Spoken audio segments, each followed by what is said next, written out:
Welcome back, everyone, to another episode of the Point Three Podcast. Your favorite trio of hosts here, Spider Brando, Hero Scroll, Lou. We are back again to discuss the hot topic in the MCU that is Echo, that just wrapped up last week.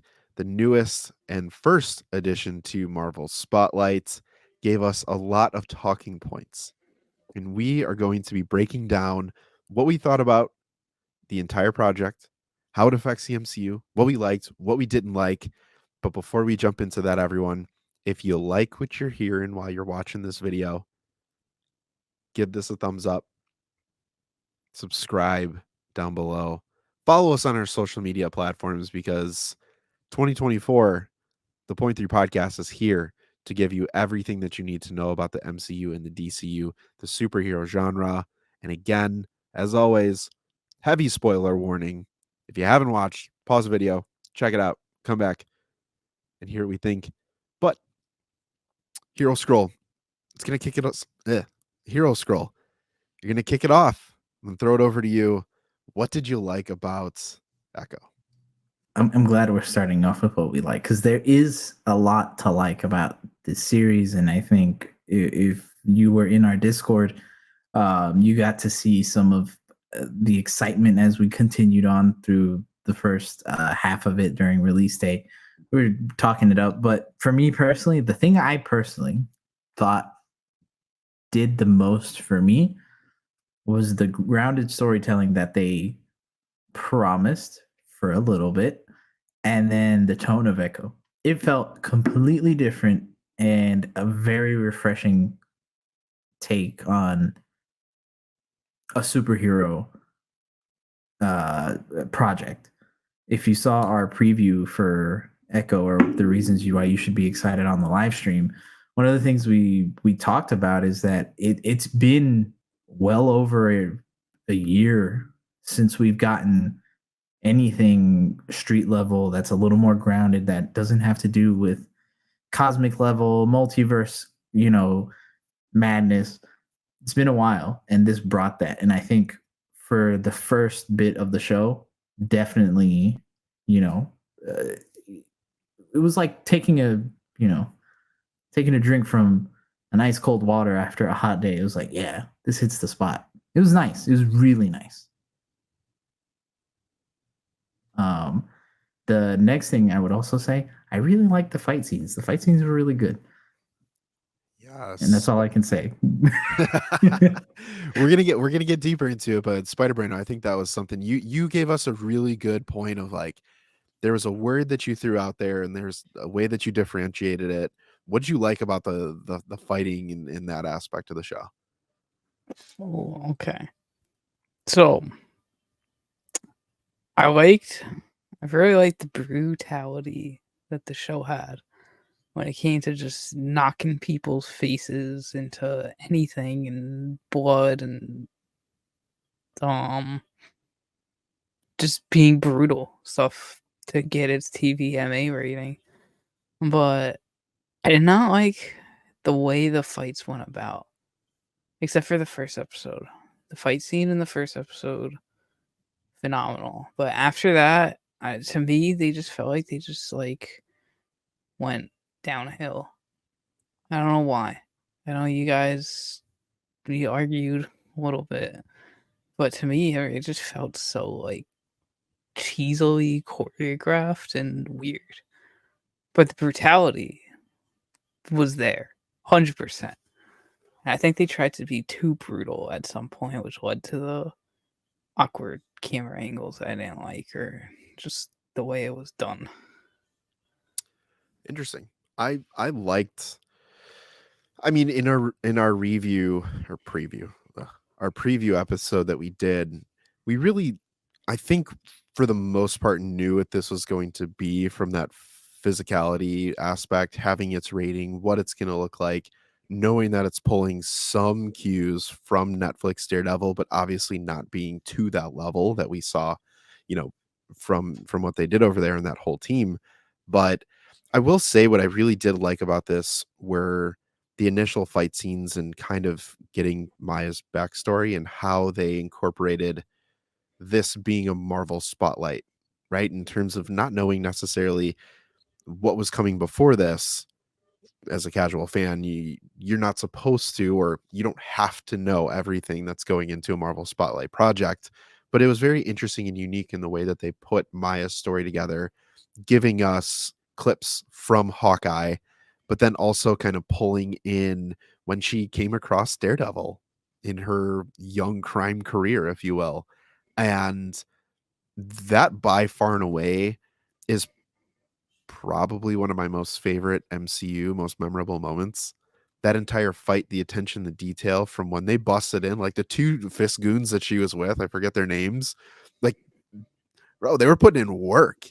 And like they made Echo feel like that boss of like they're putting in work. If they can't win, then you need someone better to come in and like put everyone down. And she did. And then the final boss enters and it's Daredevil. And you're just like, you felt like it was a boss fight. And for the first time in a long time, I think we got that, but we got it so early in the series that I almost think that they didn't save any in the chamber from that standpoint. No. And that's, I think, one huge error that I think we all share in that belief is that the marketing just showed too much, man. Even to that point, not only did they blow the huge Daredevil scene, because I think if they saved that, showed it, just let the show happen, man, that first episode would have felt even cooler because we wouldn't have expected Daredevil to show up. His cameo is really good. It's well done, I think, because he comes in, fights her, and then leaves when he needs to, and then you don't see him again. I think that was the best use of him for this. But again, we saw it first trailer. You know, people were like, "Oh, look at the still, there he is." And then also to Spider Brando's point earlier about the fight scenes, where he said that he felt like they went downhill. Well, the problem, and I think this in lies where the problem is, the marketing basically showed you all of them. Because besides the first episode, in that where the drug bust, which was a huge focus of their marketing, and then the bowling alley, which of course both were really well done, but both of those were shown and large bits and pieces were shown in the trailers. And after that, there's nothing, because the finale doesn't really have a fight scene, and then episodes 2 and 4 are kind of that pause in between. So they don't have fight scenes. They're more of the character-driven story. So I think it goes downhill just because you don't have any. No, and even the next best chance where you think there might be some sort of conflict, there isn't. And specifically the scene on the train when her cousin's rolling up with the truck and you see all the guards and stuff, like that is pure video game level things of like, all right, I got to clear all the goons on the train to get to the final thing. And when I get to the final thing, if it's that important, there should be someone sitting in there waiting. That should have easily been a moment of where we get an introduction of Bullseye is in there. You get another character. You find anyone could have been in there. Someone could have been in that train car being like, nah, like you're not getting this. They're just moments where, and I know that we're supposed to say what worked, where the strengths of Maya as a character were built in those moments, but also the underlying detriment was nothing happened. So where we get Maya to be courageous, we see flashes of her power. We see that she's very ingenious. Like she's great. Like she infiltrated that rail car masterfully. Awesome. I'm not looking for an assassin type of character in this, right? I'm looking for someone who's there for a beatdown. And what it just missed. However, what did really work with that in conjunction was building the setting and establishing the backstory for who Maya is, where she came from. And that the crew around her, they're kind of like ride or dies. They're just like, it's kind of like a family thing, you know? Like it gave me Fast vibes, or it's just like, or that Ben Affleck with Jeremy Renner type of thing where he's like, hey, we're gonna hurt some people. I need you here, blah, blah, blah, blah, blah. All right, cool. What time? Type of thing, you know? And I thought that was pretty sweet. Is the family a detriment at any point, do you think, for yourself? At times, yes. It's ebbs and this show is very peaks and valleys for me. What I love can easily be flipped upside down, and I don't like it. Yeah. I asked that mainly to say, because I know we're on this piece of what we like, and there is stuff that we like. It's just Screw it. It's just the thing is, this show is a double-edged sword. yeah. For every good thing it does something that leaves you wanting more, and just not in a good way. It's not something of like, man, I need to see more. It was like, that's it? That's all we're doing? And then it's like, yeah, that's it. Beyond episode 1, that is exactly how I would describe this show. Episode 1, I almost wish they would have stayed in her past around that Hawkeye time, or prior to that, longer than moving into this current day. And I thought that's what they were going to do, where it was going to be shown more so, because what they do, and this is one of those positives again, and this just goes to show you it, her relationship with Kingpin is very well done. I agree. I think the way that they show how they're similar, how he does care for her and how she does care for him in their own weird, twisted ways, Yep. is fantastic, right? Both do fantastic jobs. Props to the writing. But then they just tell you that, and they don't show you all the time. For example, when she's like, you had me kill all these people for you towards the end of the series, and he's like, yeah, but you did it. I almost just wish they would have showed us more of these missions he sent her on, because the first episode is that. It is him sending her out on a mission and being like, all right, what can you do? Let me show you what I can do for you through this exercise. And I need to see how good you are. And he's like, yeah, you liked it. And not only did you like it, you did really good because you held your own against Daredevil. No one's been able to do that.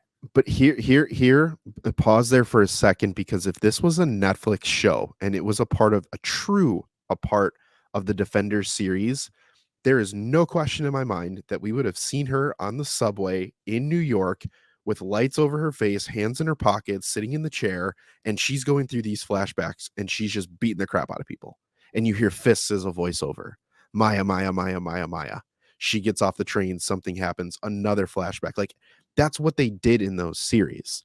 Luke Cage got it, Jessica Jones got it, Iron Fist got it, Daredevil got plenty of it when it came to that kind of stuff, especially flashbacks with him and his dad, or Fisk and all that when he was young and he's patching up his dad after he comes home and he got the crap kicked out of him and through the match. Yeah. Those are the types of things where they should have kept that, ingrained that into real time as she's trying to foil this, whatever, her revenge plan against him. But they had the golden egg right there, and they just took it and put it on the shelf to never most likely be seen again. I guarantee you, if they would have taken that and stretched that out across 2-3 episodes cleanly, there's no question in my mind people would be asking for Echo right now. Agreed. 100%. And Spider-Brando, this is something I want to ask you, because I remember we were talking about it. If you watch Point 3 podcast, we were hyping up the fact all the episodes are dropping at once, right? You're getting to see it day one. You can watch all of it. You don't have to wait. Do you think they did a good job with this, or do you think maybe they should have done this weekly, or if not daily or weekly type episode drop? I think in hindsight for this show, it was good that they dropped it all at once. So if I had to wait weekly, especially if I had to wait weekly between episodes 2 and 3, I would have hated it. I just from taking a day break in between episode 2 and 3. I remember I started episode 3 and I was like, "Wait, am I want?" I completely forgot I was watching that same show. So the fact that you were able to binge it and go back and just be reminded of things that you may have missed, or just that it was a nice quick 5 episodes. I liked that it was bingeable and they released it all at once. For a spotlight show and just I guess something that they want to focus on. I feel like doing that type of format would be the best compared to like a Loki type show. 'Cause as much as it would have been cool for Loki to be dropped all at once, I still think that was better weekly. I can agree, and thank you for bringing up the Marvel Spotlight, because I think you finally gave us the one thing that we can all agree on, that they did it well, and there's no complaints except from a select few people. The Spotlight banner, they did a very good job of making this feel like Maya's story Super and cool. not making you feel like you missed out if you didn't watch Hawkeye. Fantastic job to them on that first episode. The recap and expanding and giving you her story and kind of hand holding you through that first episode and then letting you go for the rest of it. Props to them. They did fantastic with that. However, in our preview, this felt like a good natural step forward to say it's no secret Disney has been struggling with their TV shows. There are some outliers, some successful ones, Ahsoka being one of those, but for the most part, as time goes on and as new titles get released, the viewership does decline for the most part. You have your spikes, but for the most part, overall viewership down. I really, really thought that this would be the answer for the MCU moving forward. And hey, this is kind of a blueprint for what you can do to get quick buy-in and quiet the noise for the most part from the general fandom. I'm going to be honest with you guys. I really do think the answer in here, and I know we're talking about Echo, but can you imagine if they did a Defenders release and you're running Daredevil, Echo, Luke Cage, Jessica Jones, you're running those projects congruently? Episode 1 here, you get 2 episodes from Luke Cage here, you get an episode of Iron Fist here, and you just kind of snake these episodes to one kind of big thing that happens across 2-3 months. I think that would be so much more interesting than what they're doing now, because the biggest Like gap. the Go ahead. Arrowverse. I was gonna say kind of like what the Arrowverse did. Yes, in a way, yes. And I think that was actually to success of the Arrowverse, to be honest with you. I think it was really exciting for when the ultimate team up came. There's ways that can differentiate, but let's just use that. That's a really good example. Fine. Disney has to do what CW did. But it's the peppering in of characters here and there that I think would have really carried the show and propelled it forward. We talked about Frank Castle. If you're going to Daredevil episode 1 and Kingpin is kind of your antagonist, there should have been another pop-up here and there of maybe Hawkeye should have. I mean, Jeremy Renner probably couldn't have, but there needed to be someone else, at least another 2 or 3 plus a villain. It needed something else. They need to get back to the crossover style of things, whether you're introducing or you're just doubling down on someone you want to be important. I have a point to that though. Would that not simmer down the spotlight though? they start bringing in cameos or others that might take away from main focus. Sure, but at the same time, the Spotlight thing kind of falls a crap by the end of this. Because now as you go to Born Again, you have to watch what happened in the Spotlight. So it's like, yeah, don't worry about this one, but like when you watch the next one, you got to go back and watch this one. Exactly. I'd say it fully depends on just who you bring in, though. Because if you're bringing in a new character that isn't within the MCU, like a new villain, a new hero, then I don't really think that would dwindle or water down the Spotlight.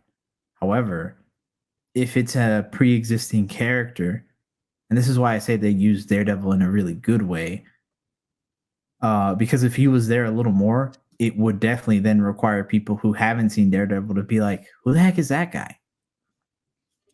You know, what do I have to watch now? Do I have to really watch that old Daredevil show that, you know, is from Netflix, which I haven't heard anything about in God knows how long? So again, I think it fully just depends on who you bring in. It's got to be strategic, but at least here's the thing, and we'll maybe this is too premature from this standpoint, but by the end of this series, when you get to that finale episode, which we'll talk about, Hero Scroll, this is something that you brought up, and this has been plaguing the MCU every single series. Now what? Like, where I like Maya. I think Alakwa Cox is great as Maya Lopez. Echo. Mhm. Fantastic. And every time I hear more stories about off stage stuff, you just fall in love with the character more and more. But you now have made me want to see more of Echo. And let's be honest, Echo's a D-list character.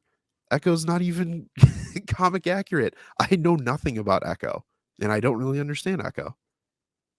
So I have to sit on this until Kang shows up. Oh wait, by the way, Kang might not like. It's just one giant episode of What If. Yeah.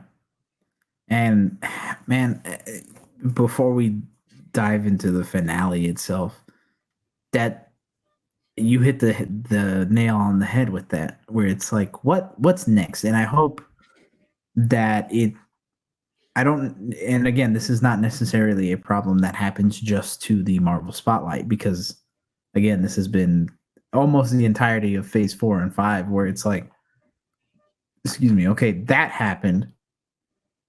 What's next? Where again, before we kind of had at least an idea of certain things, right? For example, it's crazy how much a short X character will return does for people, because again, if you look at Guardians 3, Peter Quill's done. He's basically riding off into the sunset. And then at the end of it, they're like, hey, the legendary Star-Lord, he's coming back. Yet nobody's complained about that. The Eternals, though, we can't shut up about the Eternals because we don't know when they're coming back. They didn't tell us that they're coming back. Maya, they didn't tell us that she's coming back. They didn't give us a Maya Lopez will return. They didn't give us a Sam Wilson will return or an X will return. Yeah. It's constantly this roundabout of, okay, well, that was cool and all, but when do I see them again? And again, part of this does boil down to the fact that a lot of real world problems have bled into the MCU, right? The Jonathan Majors case most recently, the strikes, the pandemic, but Marvel's ship is just off course. And it affects every series, including Echo. And nobody's coming in to just tell us, guys, it's okay.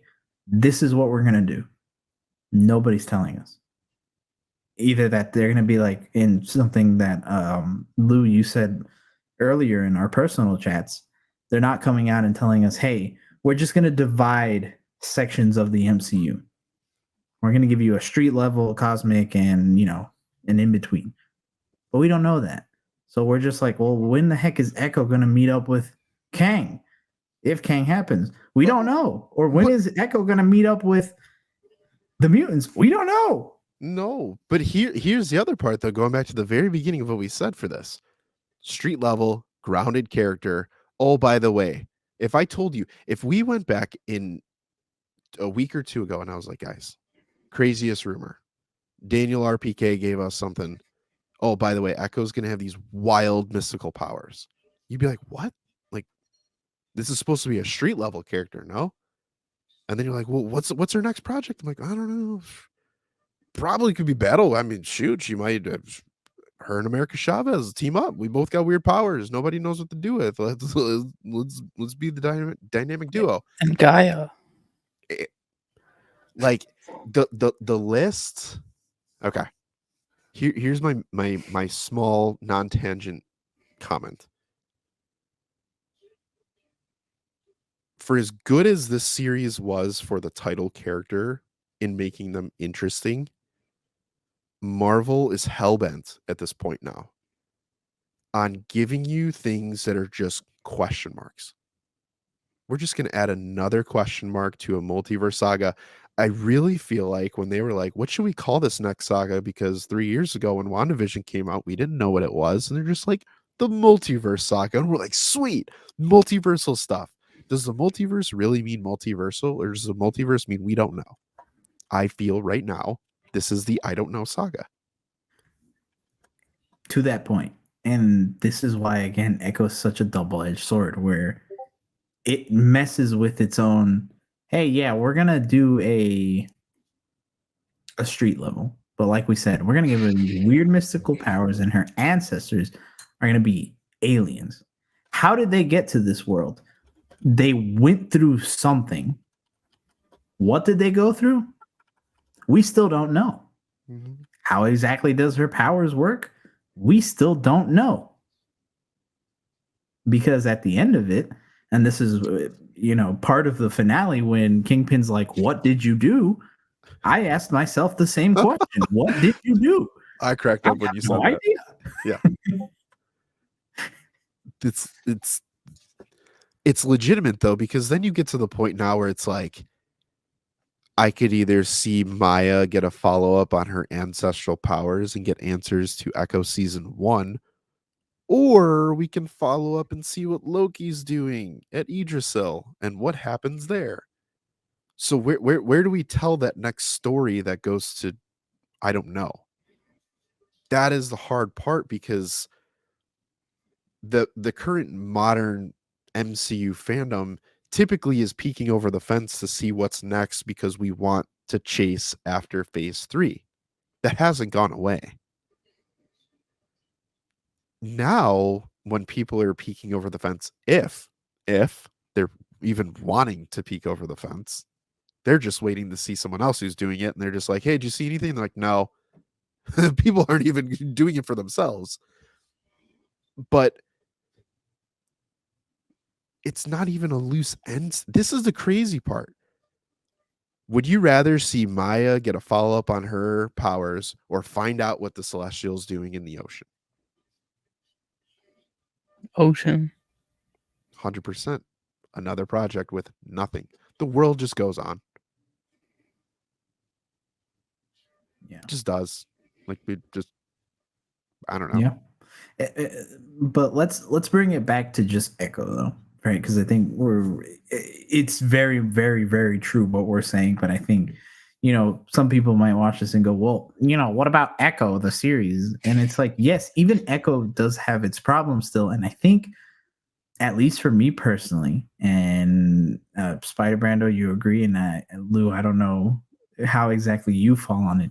That finale, you guys know how I feel about it because I was very vocal on it on our Discord. Spider Brando, I'm gonna throw it to you first. That finale, how did you feel?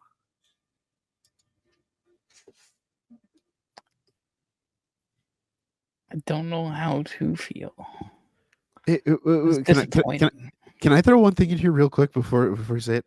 What did you guys think about that big end finale fight? What big end finale fight?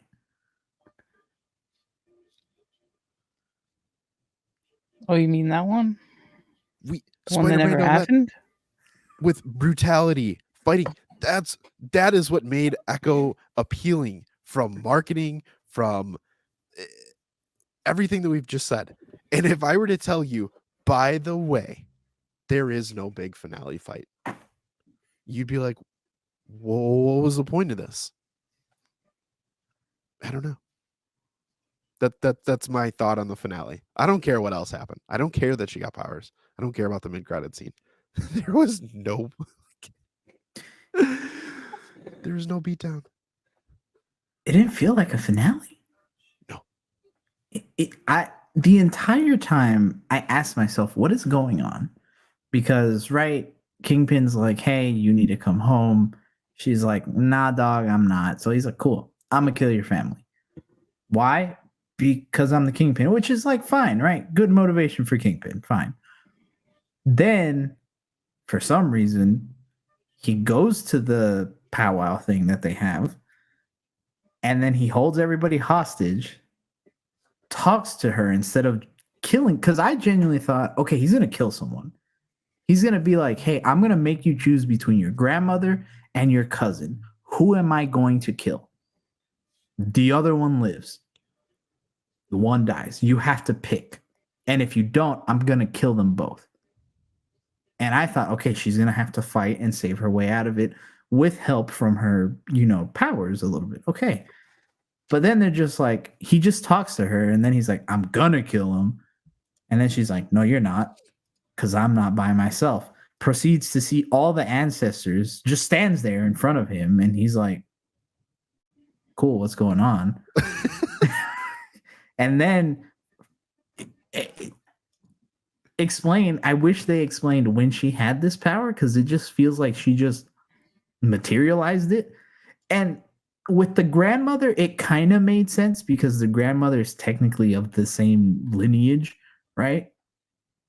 Her grandmother she's able to share her power with the grandmother and her cousin. When the heck is the cousin part of her lineage? She's not. So how did she get that power? I might have missed something, and if I missed something, then I'm sorry. And I'm willing to say I'm wrong, but I just feel like it came out of left field. They barely really even beat down the guys. They kind of like punch them twice. And then the Kingpin, before he fights her, she's just like, look through your trauma. And then he's like, no. And then they get out of it. And then he's like, what the heck? And then his bodyguard or whatever he is like, boss, we gotta go. Why do they have to go? Yeah. Like that. Dinner's ready. It made the Kingpin look like an idiot in a really, in a worse way than Hawkeye did, because at least Hawkeye, right? They fought. He had a car thrown at him. Like, for as much as we dog on the Hawkeye finale a little bit, at least they gave you a fight. Yeah, he got beat down. He got worn down a bit, so it made sense. Here, he just left. He just up and left. Bro. And then they were like, bye. For some reason, the thugs are just as stupid as Kingpin, apparently, because they see this gigantic monster truck coming at them. Instead of getting out of the car, running out, or shooting the gigantic guns that they have at the car, they sit there in the vans and don't even get crushed, because the roof just kind of collapses a little bit. And then they're like, cool, we're going to let him get away with that. Bro, GTA 5, I'm losing my life still. If I don't flip that car into the river, I'm done. Listen, new Thanos, everyone. Street level Thanos. Here we go. And the season finale, which that's a separate video. That drives me nuts when people are like, oh, this guy's just like Thanos. I'm like, did we watch the same show? Like, again. Kingpin underwhelms. Overall, at the end, he overwhelms. He misses the game-winning shot. Marvel and Disney miss He the didn't boat. take the shot. Yeah, he didn't even take it. He just called the timeout, and he's like, Coach. Yeah, he was benched. Yeah. He said, hey, my tummy hurts. I'm done. And they gave him a little cup of water and they just rubbed him. And they're like, "You okay, big guy?" And he's like, "Yeah." I want to go back to New York now. We I got wanna a go car be waiting mayor. for you. I want to go be mayor. Fresh baked cookies. Here you go. It was man, because again, the first couple episodes they do so good at showing how brutal he is as a person. Where Hold on. go ahead, I was gonna say I have a great analogy right now. Hit go it. for it. Kingpin is the playoff Cowboys. For all you Cowboy fans, R.I.P. All talk, Basically, all season. 40-0 That Giants. hurts. That one hurt week 1. Yeah. They dominated all season, and then boom. Yeah. Silly little Packers come strolling in, and who would have thought the little Packers could beat the Cowboys? Who knew? But They did. who They knew? did. Oh, I know they did. But the thing is, again, where going back to the point I was saying that, yeah, they do a very good job of showing Kingpin as somebody who is violent, knows that violence is his answer. I mean, heck, he even kills the interpreter. The Maya's interpreter has her killed. And I think the brutality of that was more so he's just eating his dinner, not even caring, because that's just another disposable life. And I thought that was well done. Disconnect. But then at the end of it, he doesn't do anything, and it's dumb. It's so dumb. I sent this to you guys when we were talking about it. After a day passed, we were like, "What's going on?" There was that moment where you knew Kingpin was going to show up, right? Maya hasn't seen him yet, and he's standing there in between the yard when she gets off her motorcycle for the 1,000th time, and he's standing there. The Kingpin that they showed us, the Kingpin that gets carried over from Netflix, Maya's family's done. They're dead. They're dead. They just are. And if I'm writing it, why not? So we can wait to find out more about Maya's family in Echo season 2? No. They're disposable characters. This entire series is disposable. You elevate 3 characters the entire time. Maya, Kingpin, Daredevil. That is the assignment. That's it. I mean, really, mainly too, Maya and Kingpin. And Well, the funny thing, go ahead. I only say Daredevil because a large majority still only sure. watches these shows for Daredevil. That's why I say he's the unicorn that you need to address in a way For to sure. make him look strong, just to be like, "Oh, I saw him." Yeah, agreed. But what I was going to say is that they drop a line between Kingpin and Maya that I feel is such a contradiction to what the series actually shows you, where I think it's at their dinner table. I think when he goes to visit her and he's like, violence. He says something along the lines of like, violence doesn't do anything or something like that. And she's like, violence was always our language. And it's true. And that's what they should have continued to shown between the two of them, where the communication isn't an issue because they know how to communicate through killing each other's families, through killing each other's goons. 100%. They're men. I think it would have been a lot more impactful if in episode 3, in the bowling alley, instead of Kingpin calling off his guys, he just tells him, kill the uncle, take the cousin. And then episode 4 is her killing the men, going after them. And then episode 5 is the culmination of all of that. But you don't get that. They just talk. And as much as a manipulator Kingpin is, which he is, they've shown that he would not forgive a grievance like that. They've established that even freaking within Echo. He's killed for a lot less. Yeah. So why does she get to do all of this? And if you want to say the relationship, sure, but at the same time, that is not the way he would have gone about it. I don't believe that is the way either. And for the three of us, I think why we may all feel that way is because we have been exposed to a type of storytelling from an anime manga perspective to where that is the norm, right? Fighting with your fists, communicating with your fists, that type of thing of where I'm speaking to my opponent or my adversary, and I have a mutual respect or a care or a love for them, even though the audience may see pain and anger and violence and brutality and all of these things of how much easier would that have been if he didn't stick his finger in her eye?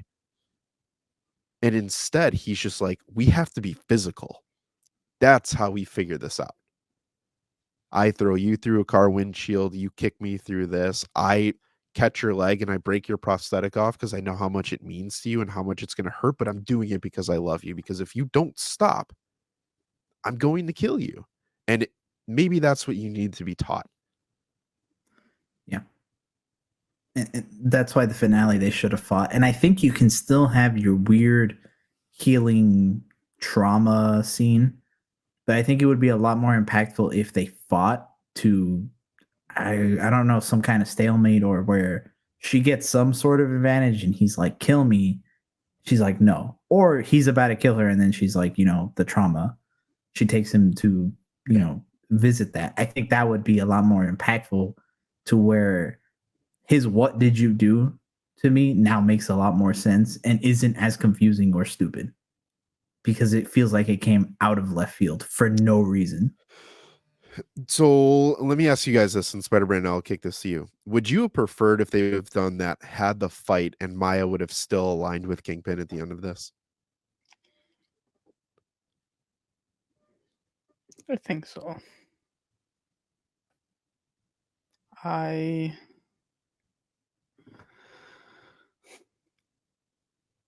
don't know. They could have done anything better than what they did, and it would have been better than what they did. But seeing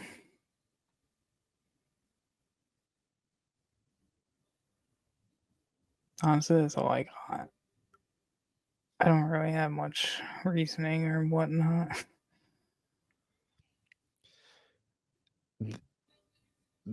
If you're gonna say, not you, but if Marvel and Disney and everyone a part of this were to say, hey, guess what? We just don't have any budget to add any other characters or anything in. I think you have Maya, who ultimately decides to align with him. She packs, but you have that conversation with Daredevil to say, Maya, what are you doing?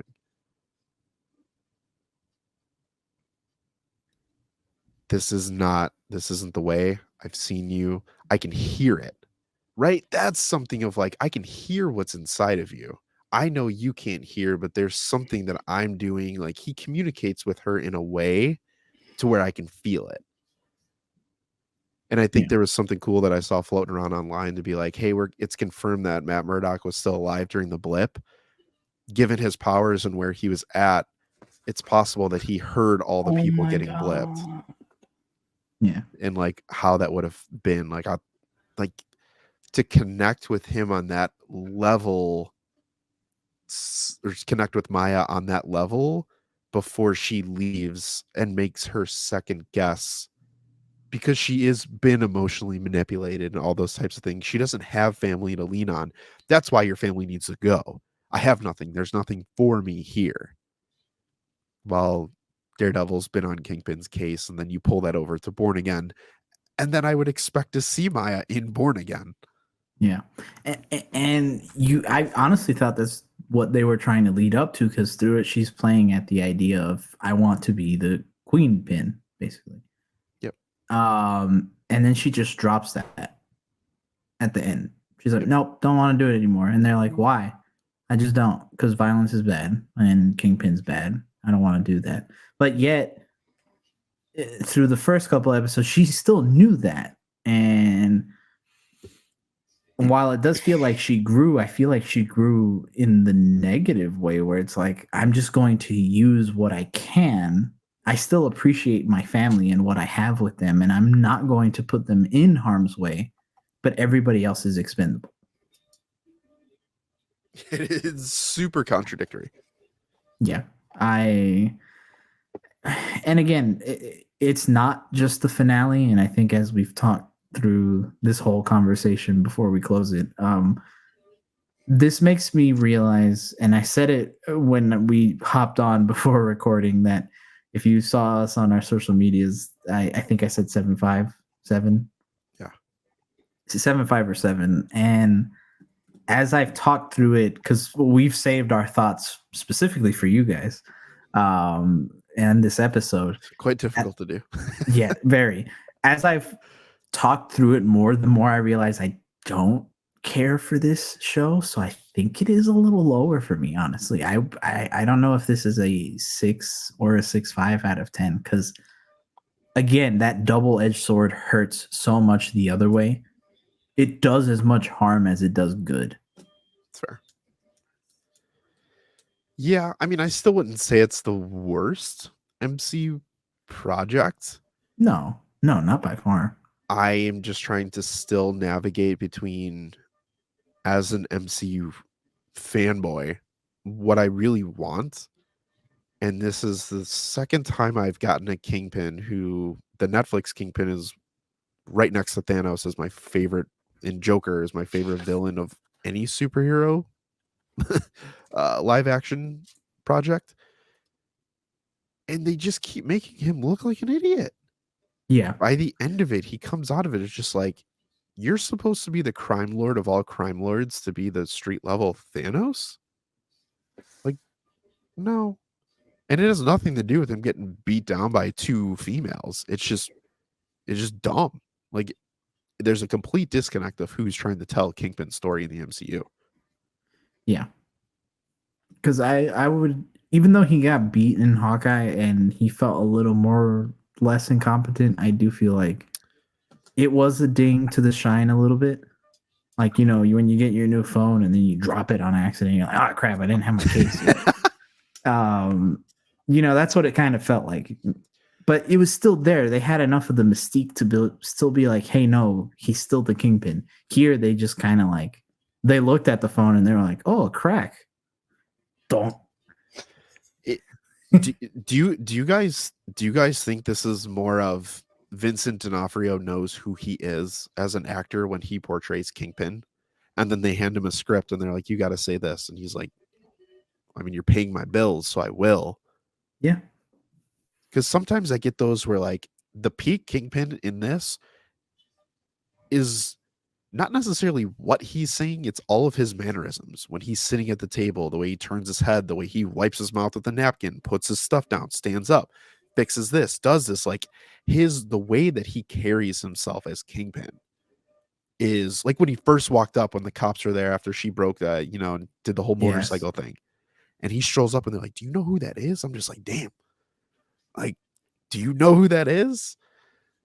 But then when they get on these one-on-one dialogues with each other, I'm just like, the person who's writing this, I don't think they know what they have and who it is that they have. That's the issue. If you go back to our trilogy ranking podcast video, we talk about it, how generally the lower trilogies are the ones that have different writers and directors because they don't really know what they're doing. They drop storylines. They don't get the characters fully. It's the same thing 100% with Kingpin, where the Netflix writers knew what they had. Yeah. They knew what to do with him.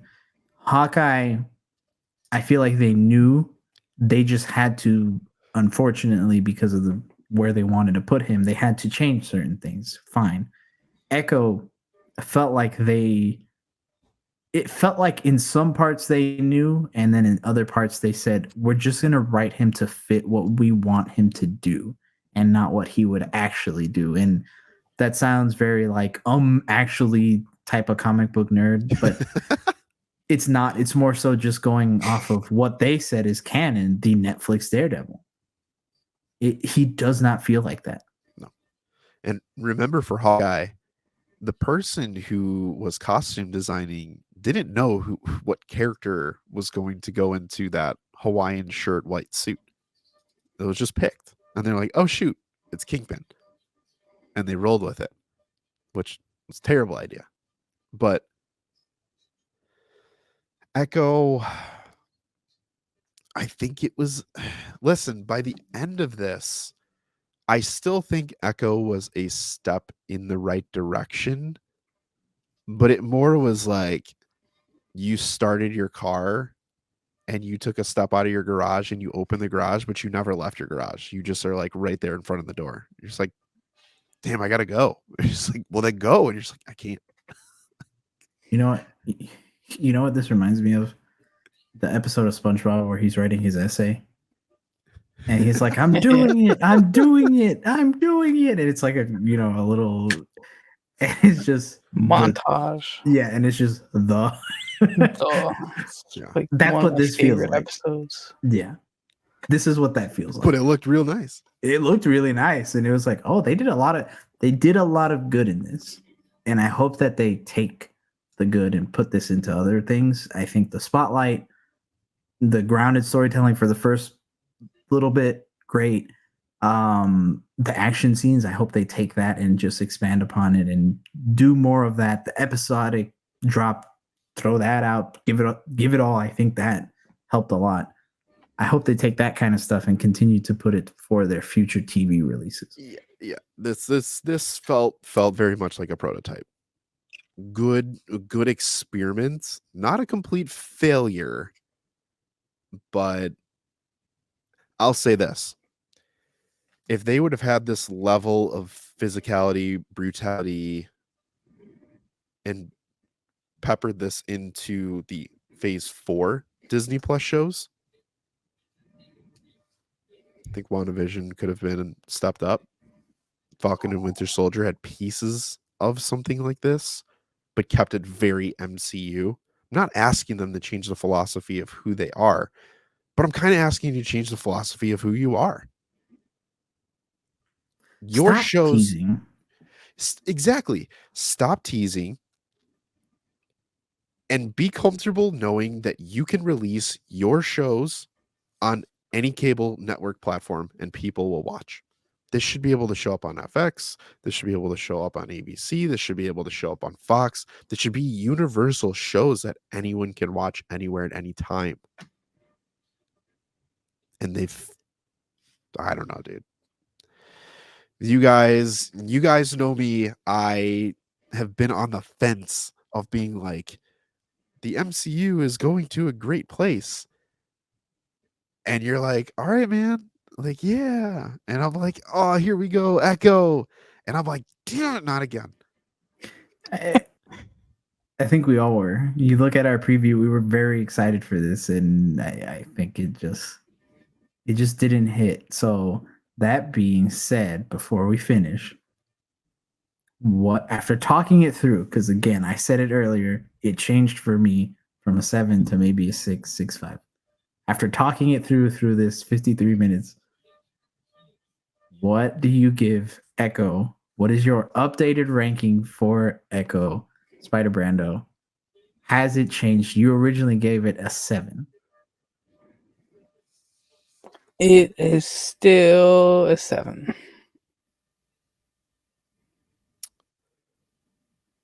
I will be shifting into the 7 realm. I initially have it as an 8. So from that standpoint, I'll technically keep it at an 8. But I'll get roasted for that for sure.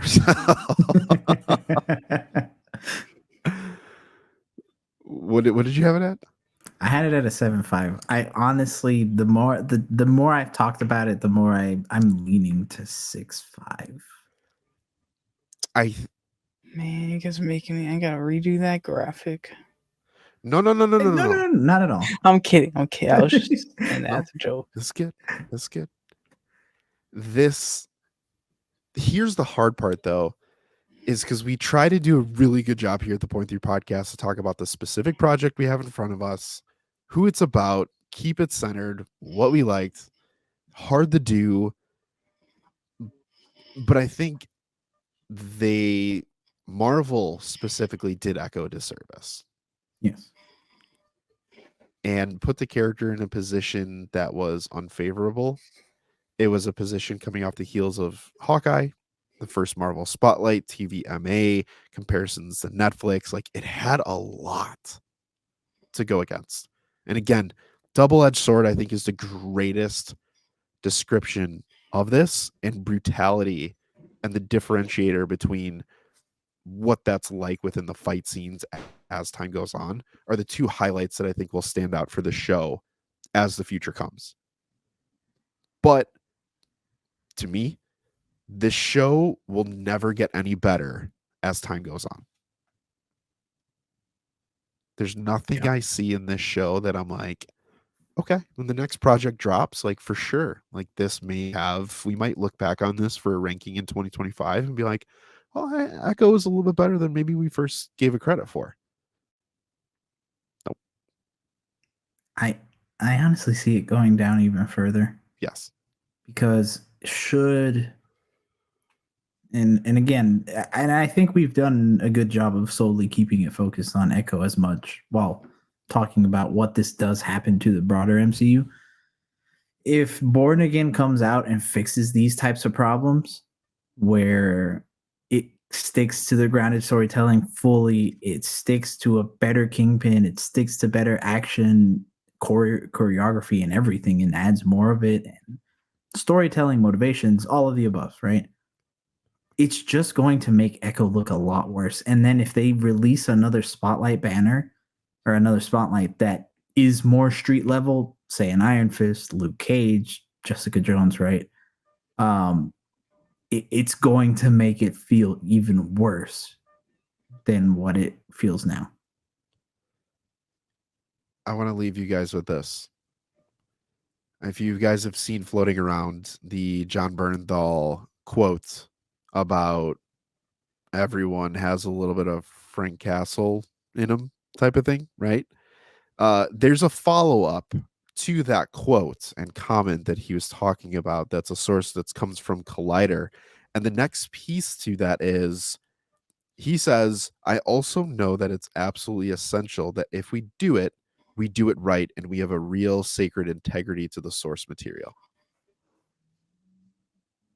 That's something that Echo never had a chance to do. And this is another notch on Disney and Marvel's belt. You guys need to figure it out. You need to figure it out. And if you can take that quote and take the Punisher, which I'm glad you didn't put him in this series, but at the end of it, but if you can do that and move forward, it's not a question of if you can salvage the street level or not. It's just that will be right. That is the right direction. Take that. Take Daredevil. Take Kingpin. Put him in that camp. And unfortunately, I think Echo's probably done before she ever really got started in the MCU. Well, on that note, gents, thank you everybody for watching another episode of Point 3 Podcast. If you liked Echo, if you didn't like Echo, what Marvel banner do you want to see next? Drop it in the comments. Follow us here. Subscribe to us. Follow our social medias. But until the next time, everybody, keep watching, keep reading, and keep nerding out. We'll see you in the next one.